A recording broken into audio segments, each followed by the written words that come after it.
Hello, Jamie from Inky&Scrappy, sharing with you today an all about your birthday, Mom Fawn's waving pull tab, and Batty for you stamp set. I am also going to create a reusable mask today. I do own some of those removable or those reusable stencil masks with the circle, but they have a bigger circle in them, and I didn't want my moon to be that big. And I needed both the inside and the outside. So I had originally cut a piece, or that circle, from some Avery removable label sheet. And I was like, but I need the outside piece, and I want to do some paste on this one. So I really wanted it in that craft plastic. So I took a piece of craft plastic. You could use Yupo as well. You can use acetate sheets. Anything that you can wash and reuse would work for something like this. I picked the circle that I wanted and cut that out. I did put a piece of heavy cardstock behind the craft plastic so it would actually have enough pressure to cut through the craft plastic in one pass. If that's something that you've had an issue with, that's what I usually find works well. It did not cut through that piece of, you will see it come in later, that piece of cardstock that was behind it. I think I used 110-pound cardstock for that back piece to help with the pressure. Depending upon your die cut machine, I'm sure has a lot to do with it, and your plate wear and tear. I use my plates until they die. So to start with this one, I am going to come in with some squeezed lemonade for around my moon there. I wanted my moon to have a stark glow to it. And then, of course, I'm bringing in Rustic Wilderness and then some Twisted Citron. Now, this color combo was not very close. I did not want to bring in Mowed Lawn because I didn't want that shade of green. I really wanted those two greens to kind of clash and give you a higher contrast here. And it definitely did not blend well. It took a lot to get that blend to how I like it. It did not show up on camera nearly as well as in real life, but it really wasn't far off on the camera, at least when it was still wet. When it dried, it actually dried back a lot better and a lot smoother, and you will see that, I think, in the finished result. The other thing with oxides, if you're not getting a great blend, just add some water splatter and, it kind of hides a lot of those flaws that you feel are there. Now, I did bring in Mica spray stains for this one. I decided it needed a little something extra. So I'm bringing in, I want to say that one was Flickering Candle, and then I brought in maybe Wicked Elixir. I don't know. I did this a long time ago, and I've already put them away, so I can't really go back and see. So if you see that white piece there, that was the piece that was underneath my mask. It did not cut through very well, but it worked very well for making my mask. Now, for this one, I had decided I wanted the moon to have a little bit of character. So I'm bringing in the only moon mask I have from Tim Holtz. This one was actually part of the Simons' stamp release, like the Stamptember one, last year or the year before, I don't remember. But I get a lot of mileage out of that stencil piece. I make it fit whichever moon size I end up doing, and it works well for me. I know there's a set of 3. I don't own them. It's just I feel I can make what I have work, and I try to use what I have on hand. If it's something that I don't feel I'm going to use, I don't think I'm going to get my money's worth out of the 3-piece set. I will just use that one, and it works just fine for everything I've used it for. So this was why I wanted that outside piece, and I wanted to make my moon glow. So I'm bringing in Ranger / Tim Holtz new glow paste, grip paste, and adding that onto my moon there. And so I will take the stencil and my knife here and go wash it off, and then I'm going to have to set that to the side and let it dry for a while. I think it probably dried overnight because I probably worked on this one over a couple of days. It's usually how I end up creating. I usually don't get to sit down all in one swoop and get a card done. It was fall. I tend to just work as I can when I can. So 5 minutes here, 20 minutes there, that sort of thing. So I made sure to give myself enough real estate for those wings because I do have the die set for this one. Because I'm using that waving pull tab, it's important to buy the coordinating die for those types of things. I'm bringing in my stencil that I made last year, and I'm going to take the green grays for my bat. I'm going to use the darker greens here for my leaves, and then some browns for my twigs. If you wanted to see the colors, a lot of them are kind of a mixed hat. I do have that bat blending chart on my blog at InkyandScrappy.com, and it will be on the right hand side. There is a tab for Ohuhu bullet nib marker blends. I do try to convert whatever I can to, I think I have the 72 brush nib style, and so I try to convert them to those number systems as well when I have time. So if that's something that interests you, have at. So I'm going to come in and go with those grays. I just kind of went out into the wings. I wasn't too worried about the part that's going to get die cut because it's supposed to be underneath the bat for the most part. And then working on the bat here for my blends. I am about as patient as, I don't know, a 2-year-old waiting for candy. I just don't have patience for some things sometimes. You know how you just want to get to the actual making of the card because that's the fun part for you sometimes? That's how I can be sometimes. So I usually try to color fairly simple, but I want it to look nice. But I usually just, do it until it looks passable. My passable now is a lot different than my passable 5 years ago. It evolves over time. And patience level. So I'm kind of figuring out my layout here. Originally, I was kind of thinking about putting the sentiment down below. I hadn't really decided. But for this one, I want to bring in that waving pull tab, and I want to do it a little bit different. Okay, so if you've watched any of my recent waving pull tab cards, you know I haven't actually been using the waving pull tab as it's been intended. I've been modifying it to whatever I want it to be. It's kind of how I roll. So I'm kind of using that die piece to kind of help me line up where my pull tab is going to go and then where my waving slits are going to go. Yeah, I'm going to try to cut that grit paste with the waving pull tab die. Yep.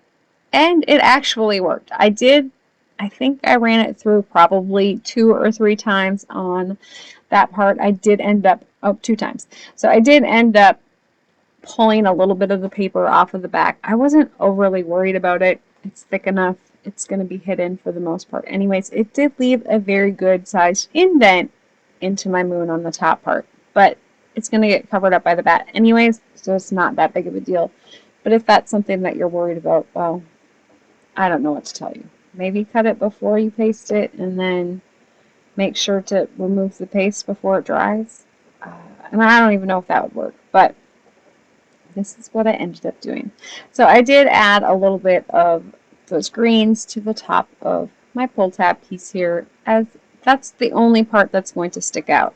Now I have found with all of my modifying here that making that hole about the center of where my 2 pieces are going to fit is probably about the right placement on the waving pull tab for your waving motion. Don't quote me on that. Sometimes I go lower, sometimes I go higher, and it gives it a different look every time. So you can always play around with that and see what works for your card layout. So I'm going to add in those wings, making sure my little X's are to the top, and then I'm going to add in my waving pull tab die here. I did push it off to the side a little bit just because it's not going to be centered as well because I put it at an angle. I did add a little bit of double-sided adhesive and then some glue to that first support bracket. I don't know what it's called right now. It's not coming to me. But it looks like it's working. It's not going to give me as much movement as I think the regular one would, which is fine.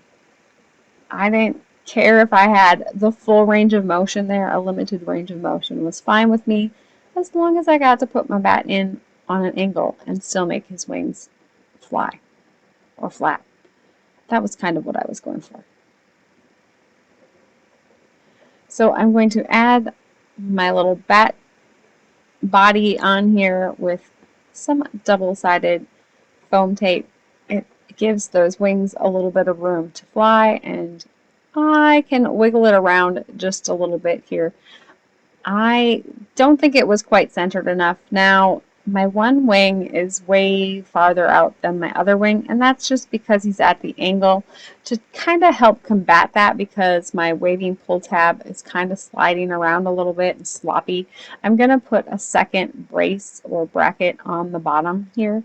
Now, keep in mind you want to put this far enough up that it's not going to allow that waving pull tab to fall out of the end, but you also want it far enough down that it's not going to hinder the movement on your waving pull tab if you've moved that pull tab piece further down onto that waving, you know what I mean. If the wings are down further, you want to make sure that you're not going to hinder the movement from the back.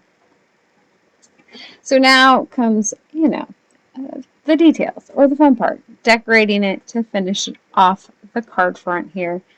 So I'm going to come in with all of those branches that I cut. Did I color and cut a couple more than I probably needed? Probably.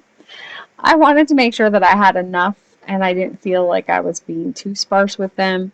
So I did cut a lot of the little ones. I probably could have left a couple of these off, but I did end up using all of them. Now I was trying to, because I put shadow on one side and then I kind of flipped it on some of the other ones, I was trying to get my shadows to be all on the same side of my branches, and so that's why I pulled the one off and then kind of moved it to the other side. And then, of course, the same with the other. So I'm going to trim off all of the edges there, anything that was overhanging. And then I will add in that piece that I cut off the top there so it coordinates with that background well. Or, my piece of the background comes back in. I'm going to die cut that arrow out of a piece of scrap cardstock, and I will add that over the top later on. I'm trying to figure out sentiment and placement. So this card is for my special friend in North Carolina. If you follow Jessica Squirrel, it's her son. He is adorable and he makes me birthday cards. So I had to make him a birthday card, and this one is his birthday. So, or for his birthday. And I didn't know exactly when his birthday was, but I wanted to make sure that I had his card made. So it is going to go in the mail as soon as I am done with the voiceover today. I need to finish up, writing in it and adding it, addressing. I hate addressing things. That's why nothing gets mailed. Addressing it and getting it in the mail. So for my sentiment, I decided it would be fun if my sentiment glowed in the dark, just like my moon. So I'm bringing in Lawn Fawn's glow embossing powder, or glow in the dark embossing powder, and then I heat set that, and then to add some color, I'm going to bring in the same colors that I used on the bat. Now, alcohol ink is going to go over embossing powder and it's going to color it. And it's going to dry fast, so you're not going to be able to get it off, right? So I brought in my 0 marker here, and I'm using it as an eraser. So I definitely picked up that alcohol ink that was on top of my embossing powder here to add that. I did it this way because I find that if you put embossing powder on white paper that is the glow-in-the-dark stuff, it glows better than if you put it on dark paper. And so that was kind of why I did it, because it's kind of transparent. And so I wanted to make sure that you could, that it was going to glow or give you enough of a glow. So I also like to cut a slot, or I use my little trimmer there. I want to say that one was from Stamping Up. It might have been a Close to My Heart one. I don't remember. But any of those types, you can find them out in the wild from other companies. Anything that's even a half circle or a circle punch would work, and then just do a half of it. It will help give the recipient a little bit more finger grab room there to grab on to that pull tab. I like to do it that way a lot. You will see me do it, and of course it's always like right at the end or after I have it on, because, you know, I don't think that far ahead. Yeah. So for the inside here, I'm going to finish it up with a little bat flying from the other bat set from Fawn. I cannot remember the name of it off the top of my head. I just know it's not Flappy and Fangtastic Friends. Is that what it is? So I brought in Fangtastic Friends for a smaller bat to go on the inside of my card here. And then the happy birthday comes from either that set or the Flappy. This bat set. Batty for you. The Batty for you set, yeah. So there is my completed card. It's been a while. All right. I hope you have an amazing rest of the day, and happy birthday to Mr. Link in North Carolina. I hope you have an amazing birthday, young man. And there it is, all aglow. So keep getting inky. Bye.